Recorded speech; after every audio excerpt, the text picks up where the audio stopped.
నమస్కారం అందరికీ కూడా. ముఖ్యంగా పాత్రికేయ మిత్రులందరూ కూడా హృదయపూర్వక నమస్కారం. ఎందుకంటే మీరు చాలా కష్టపడి ప్రతిసారి అన్ని విషయాల్లో మీరు సపోర్ట్ చేయడం, మీ ఒక సోదరునిగా నాకు సహకరిస్తున్న తీరుకు నిజంగా రుణపడి ఉంటాం అందరూ కూడా. ఈరోజు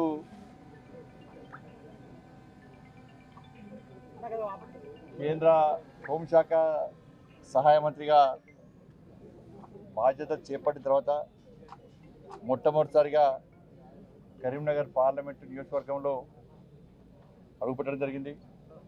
ముఖ్యంగా తెలంగాణకు సెల్యూట్ చేస్తున్నాడు. తెలంగాణకు వందనం, తెలంగాణకు కరీంనగర్కి వందనం, కరీంనగర్ సెల్యూట్ చేస్తున్నా. ఈ బాధ్యత వచ్చింది అంటే ఇది కరీంనగర్ పార్లమెంటు నియోజకవర్గ ప్రజలు పెట్టిన భిక్ష. కార్యకర్తలు కష్టపడ్డ తీరు వల్లనే ఇవాళ కేంద్ర మంత్రి అయినా, నాయకులు ప్రజల ఆశీర్వాదంతో నేను నాయకుడైనా, ఇవాళ కేంద్ర మంత్రి అయినా, నరేంద్ర మోడీ గారి ప్రభుత్వంలో వారి ఆశీర్వాదంతో అమిత్ షా గారి శాఖలో వారి సహాయ మంత్రిగా బాధ్యతలు నిర్వహించే అవకాశం మా జాతీయ అధ్యక్షులు జేపీ నడ్డా గారు ఇవ్వడం, మా జాతీయ నాయకత్వం ఇవ్వడం నిజంగా చాలా సంతోషం. ఆ తల్లి అమ్మవారి దయతోని ఈరోజు ఈ స్థాయిలో ఉన్నాను. నేను ఒక కార్పొరేటర్ స్థాయి నుంచి వాళ్ళ కేంద్ర సహాయ మంత్రి స్థాయికి ఎదిగిన అంటే ఇది కేవలం భారతీయ జనతా పార్టీలో మాత్రమే సాధ్యం. రాష్ట్ర అధ్యక్షుడిగా ఉన్నప్పుడు ఈ తెలంగాణ రాష్ట్రంలో బీఆర్ఎస్ పార్టీ ప్రభుత్వం భారతీయ జనతా పార్టీ కార్యకర్తల మీద ప్రయోగించినటువంటి లాఠీ దెబ్బలకు ఇలా నాకు గుర్తింపు వచ్చింది. తెలంగాణ రాష్ట్రంలో బీఆర్ఎస్ పార్టీ మూర్ఖత్వ పాలనకు వ్యతిరేకంగా నా కార్యకర్తలు పోయిన జైలు పోయిన సందర్భంలో దానికి గుర్తింపు నాకు వచ్చింది.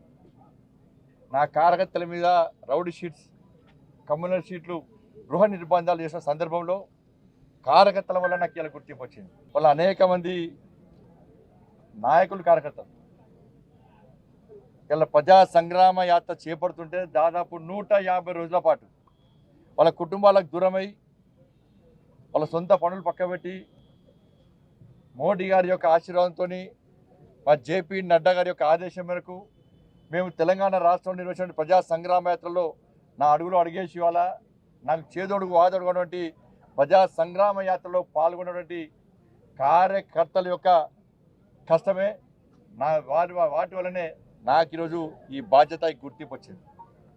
అందుకే ఇది కార్యకర్తలకి అంకితం. ఈ బాధ్యత ఈ పదవి కూడా కార్యకర్తలకి అంకితం.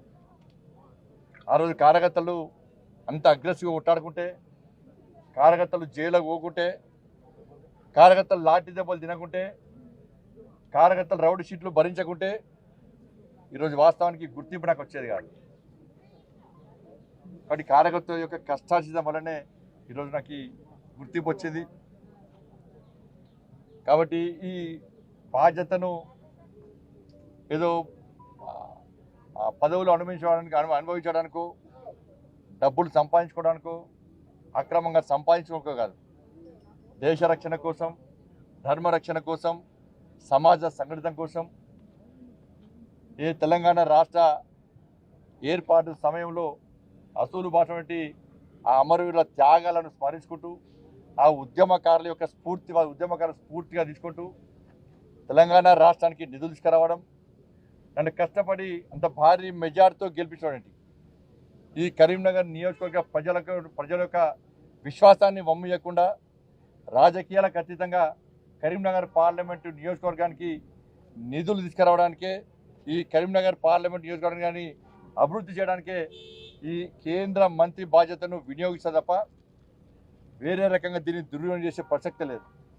ఒక కమిట్మెంట్తో పనిచేసే కార్యకర్తని నేను, నమ్మిన సిద్ధాంతం కోసం పనిచేసే కార్యకర్తని నేను, పార్టీ కోసం, పార్టీ అభివృద్ధి కోసం పనిచేసేటువంటి కార్యకర్తని నేను. ఇవన్నిటి గుర్తించిన తర్వాతనే ఇలా కేంద్ర జాతీయ నాయకత్వం ఒక మంచి అవకాశాన్ని ఇచ్చింది. కాబట్టి కేంద్ర మోడీ గారి ప్రభుత్వం, మోడీ గారి నాయకత్వంలో వారు ఏది ఆదేశించినా వారి నేతృత్వంలో తప్పకుండా నేను ముందుకు సాగుతా. కరీంనగర్ అభివృద్ధిలో తప్పకుండా ఎక్కువ శ్రమించి పనిచేస్తా. ప్రజలకు అందుబాటులో ఉంటూ కార్యకర్తలను కాపాడుకుంటూ నా వంతు తప్పకుండా అభివృద్ధికి సహకరిస్తా అని చెప్పి ఈ సందర్భంగా తెలియజేస్తూ, ఎన్నికల వరకు మాత్రమే రాజకీయాలు, ఎన్నికల తర్వాత అందరూ శాసనసభ్యులు కానీ అన్ని పార్టీల నాయకులను కార్యకర్తలను కలుపుకొని ముందుకు పోయే ప్రయత్నం చేస్తా అని చెప్పి ఈ సందర్భంగా విజ్ఞప్తి చేస్తూ, రేపు కేంద్ర బొగ్గు గనుల శాఖ మంత్రి శ్రీ జి కిషన్ రెడ్డి గారు క్యాబినెట్ మంత్రిగా బాధ్యత చేపట్టి మొట్టమొదటిసారి రేపు భాగ్యనగరానికి వస్తున్నారు. వారికి స్వాగతం పలకడానికి తెలంగాణ సెల్యూట్ పేరుతోని భారతీయ జనతా పార్టీ రాష్ట్ర శాఖ నిర్వహిస్తున్న కార్యక్రమాన్ని, తెలంగాణకు వందనం పేరుతోని భారతీయ జనతా పార్టీ రాష్ట్ర శాఖ నిర్వహిస్తున్న కార్యక్రమాన్ని పూర్తిగా విజయవంతం చేయాల్సిందిగా తెలంగాణ రాష్ట్రంలోని కార్యకర్తలందరికీ విజ్ఞప్తి చేస్తూ, రేపు పెద్ద ఎత్తున స్వచ్ఛందంగా బేగంపేట విమానాశ్రయానికి తరలి రావాల్సిందిగా అందరికీ విజ్ఞప్తి చేస్తున్నాను.